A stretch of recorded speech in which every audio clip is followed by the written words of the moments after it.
Okay, the next thing. Okay, next thing we're looking at is week six. Another class that I missed. Looking at the pool of questions. I'll be talking about number 10, which is to articulate how most Buddhists strongly abide to the first laity precept, no killing, that reinforces their non-violent stance since the Buddhist inception. Looking at this website, we understand that there are five precepts. It says the precepts are basically like rules that the monks follow, you know, that they're supposed to observe. The first is to abstain from taking life. The second is to abstain from taking what is not given. The third is to abstain from sensuous misconduct. The fourth is to abstain from false speech. And the fifth is to abstain from intoxicants as tending to cloud the mind. And today we're going to be looking at the first precept, which is abstain from taking life. Now, here we see that taking life means to murder anything that lives. So it's most people tend to see taking life as murder or just killing you know beings that have a sense of consciousness or intelligence.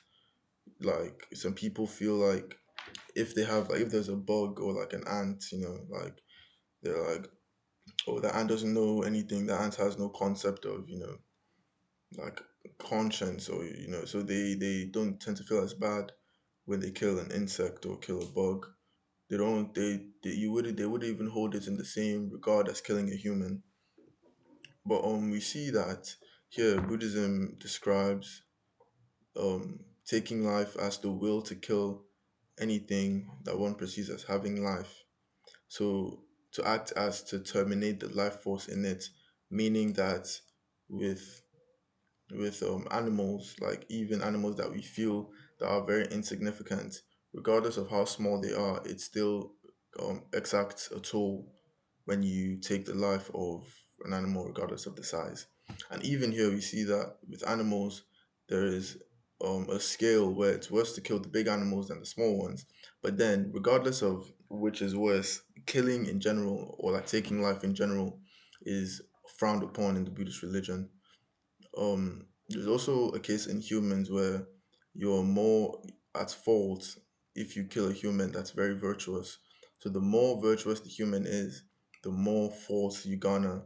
And also kind of tying this into the Buddhist um lesson and Buddhist teaching of karma, how um when you do positive acts or have positive deeds, you amass positive karma.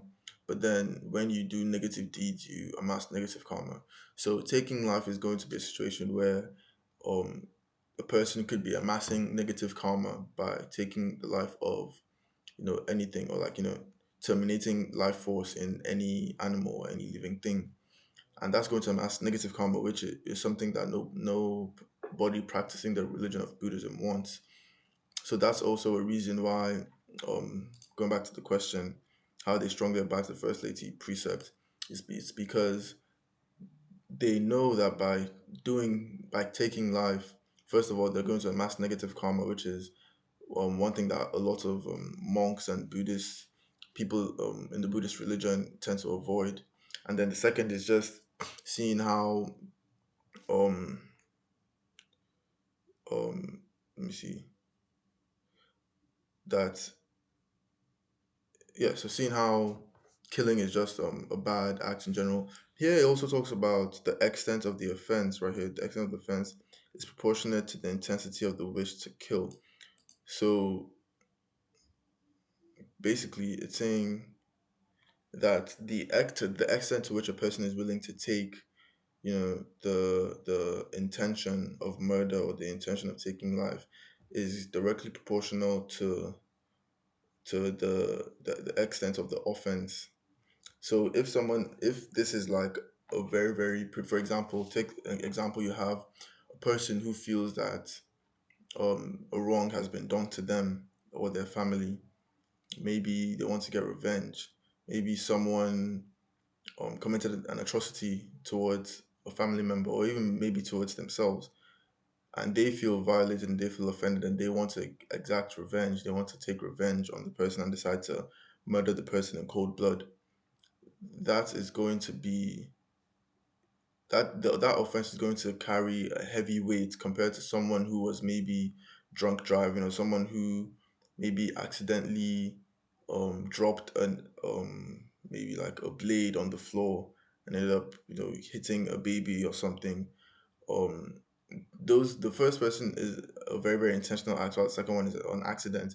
So the extent of the offense for those two people is going to be different. That's another thing, just a note in talking about the first laity precept. So I hope this was comprehensible enough and I was able to answer the question as to how Buddhists strongly abide to the first laity precept, no killing, that reinforces their non-violent stance in the Buddhist inception. Thank you.